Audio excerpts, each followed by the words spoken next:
Hey, welcome back to Morning Manna. This week we're talking about how to experience true peace in our lives, and we're reading the story of Jesus calming the storm.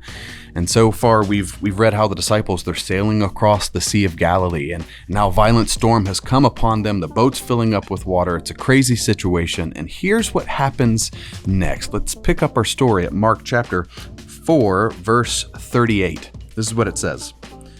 But he was in the stern, asleep on the cushion. That's interesting. That's Jesus sleeping on the cushion. And they woke him and said to him, "Teacher, do you not care that we are perishing?" I find it interesting that in the midst of the storm, when all the disciples are freaking out and panicking, Jesus is taking a nap on a cushion. What a literal picture of being at rest, being at peace in the midst of the storm.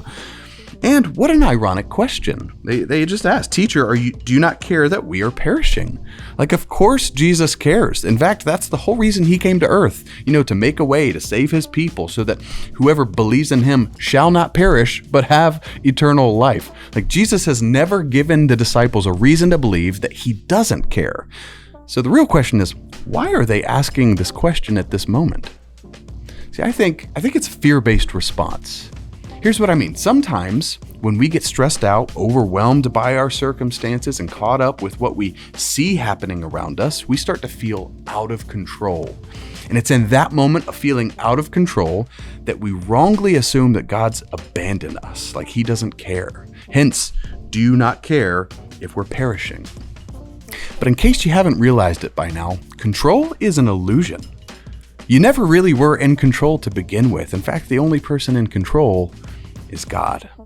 And as scary as that may sound at first, eventually you come to realize the safest place you could ever be is in the middle of God's will. And that brings us peace. So yes, even when danger surrounds you, you can still experience inner peace.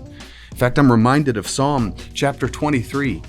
Verse 4 and 5, this is so well known, but listen to these words. "Even though I walk through the valley of the shadow of death, I will fear no evil, for you are with me. Your rod and staff, they comfort me. You prepare a table before me in the presence of my enemies. You anoint my head with oil. My cup overflows." Listen to this. Listen, God cares about you. He really does. And he hasn't abandoned you. He's our ever-present help in time of need. He is with you, which means peace is with you. We can experience peace because God is in control and he loves us. He cares for us. And even when we're surrounded by danger, he is with us. God bless you, Manna Church. I'll see you tomorrow as we continue this story.